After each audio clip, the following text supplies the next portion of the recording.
Everyone seems to love to bash Walmart, despite the fact that most Americans adore their cheap, low pricing and enormous assortment. The mega chain is the subject of any number of memes and terrible stories, not surpassing given how many people shop and work there.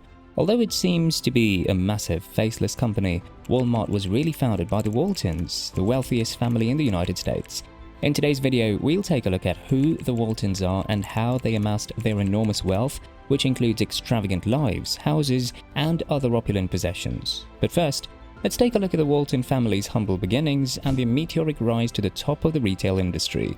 Sam Walton's legacy began with a single 5-and-dime shop in Bentonville, Arkansas.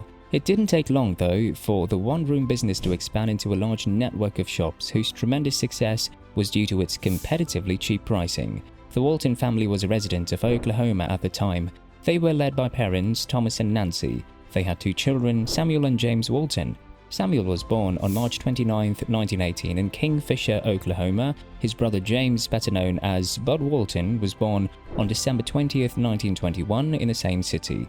Also, Sam and Bud Walton's father, Thomas Walton, had a career that prompted the family to migrate often. Even more importantly, when Sam was 5 years old, his family relocated to Missouri, the setting of the Walmart origin story. Sam and Bud Walton both attended David H. Hickman School in Columbia, Missouri. In 1936, Sam Walton completed his high school studies and went on to study at the University of Missouri. Furthermore, following the outbreak of the World War II, Sam enlisted for military duty and was commissioned as a United States Army officer. Soon after the war ended, Sam Walton borrowed $25,000 from his father-in-law to purchase a Ben Franklin franchise in Newport, Arkansas from the Butler brothers. Sam, as a franchisee for Ben Franklin, was restricted to selling only products he had purchased from the Butler brothers and was required to pay a certain percentage of his sales to Ben Franklin. As an added restriction, he was not allowed to establish his own prices or sell things without the company's permission. As a result, Sam broke the Butler brothers' regulations and started looking for manufacturers that would sell to him directly for a reduced price, allowing him to save money while increasing revenue for the business. However, Sam was accompanied by his brother Bud in the year 1945. Together, the Walton brothers' shop was a success, and within 5 years they increased sales from $72,000 to $250,000, making them the highest performing Ben Franklin in the area. The building's owner did not extend the lease when it was up for renewal. After seeing how much money they were making, the Walton brothers didn't allow the success to mark them, and they started hunting for a new location. And in 1950, they established Walton's 5-and-dime in Bentonville, Arkansas, which was another Butler brothers business. While he was busy opening new shops over the next several years, the Walton brothers suggested a marketing strategy that had been successful for them at their Walton's 5-and-dime. However, the Butler brothers turned down the concept, allowing the Walton brothers to pursue it on their own. So Sam and Bud Walton borrowed money and established a shop in Rogers, Arkansas. They called it Walmart. In 1962, the business first opened its doors. As Walmart grew in popularity, the Walton brothers quickly expanded to neighboring small communities in Arkansas and Missouri. By 1967, Walmart had 24 locations throughout the United States, earning around $12.7 million annually. Walmart expanded its distribution to international markets with the launch of Sam's Club, including China, Mexico, and Puerto Rico, with over 600 shops. In 1988, Walmart established its first supercenter in the Missouri city of Washington. By 1990, Walmart had surpassed all other retailers in the United States. Currently, Sam Walton has 3 living children named Jim, Rob, and Dallas Walton, while his brother Bud Walton has 2 daughters named Ann and Nancy Walton. Moreover, half of Walmart's stock is still owned by the members of the Walton family, making them the company's only legal owners. Anyhow, now, let's look at where the Walton family lives. The Walton family prefers not to draw attention to itself, so they maintain a low profile while yet enjoying a comfortable standard of living. The Walton family's official mansion and business headquarters are both situated in a section of Bentonville known as Waltonville. The Waltonville complex includes a warehouse, a museum, and corporate headquarters for Walmart, all situated on a large plot of ground.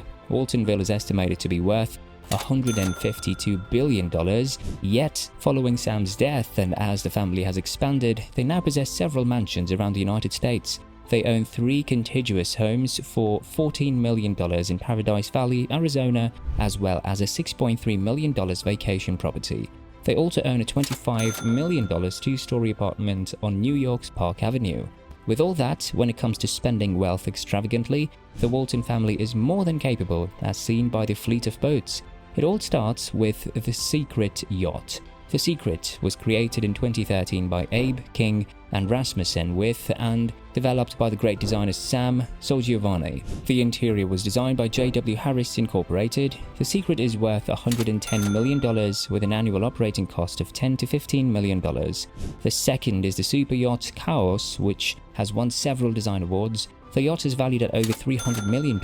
It was designed by Oceano in the Netherlands after being conceived by Igor Lobanov.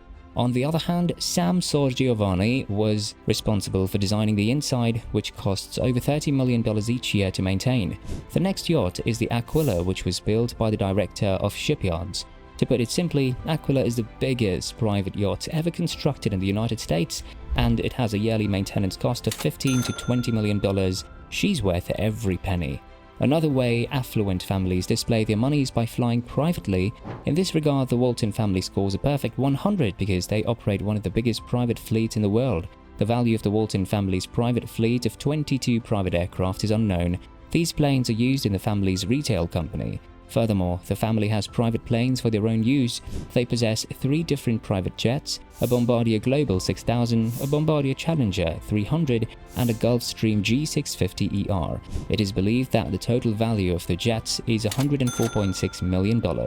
On top of that, the Walton family's collection of automobiles is very impressive, and they have everything from classics to the latest models. The Walton family clearly has impeccable taste in automobiles, as seen by the collection of such rarities as McLaren F1, a Shelby Daytona, a 1963 Aston Martin DP250 Grand Touring Competition prototype, 4 GT40 MK1s, and a variety of other versions of Ferrari. Moreover, their garage is worth $300 million. So far, we have explored the Walton family's mansions, yachts, and private planes. Now let's take a look at Walton's income. The Walton family is the wealthiest family in the world because they own the majority of Walmart Incorporated. The Walton family controls more than half of Walmart, the biggest wholesaler in the world. But that's not all of it. In addition, they have over $20 billion in assets, making them the owners of the biggest bank in Arkansas, the Harvest Bank, which is also the oldest bank in the state. On the other hand, since 1987, the Walton family has operated the Walton Family Foundation, a charity organization that benefits many causes. The organization's initial emphasis was on charter schools, but it has now expanded to include environmental causes as well. To that end, the Walton Family Foundation invested $250 million in 2016 alone in the creation of charter schools. Also, the family also pledged $1 billion over the course of 5 years to charter school expansion in 2016. In addition, the family has chosen to further extend its charitable arm by constructing its own medical school, the tuition of which will reportedly be waived for the first cohort of students who will enter the program in 2024. Today, the Waltons still hold more than half of their family business. They've done some intriguing things with the mind-blowing quantities of money that Walmart has brought them. As has been well reported, the Walton family has spent part of their wealth on things like a state-of-the-art art museum in rural Arkansas and a massive underground bunker. And the Walton family scandals prove they are exactly like the rest of us, except for the fact that they have a lot more money. The Waltons are about much more than low costs.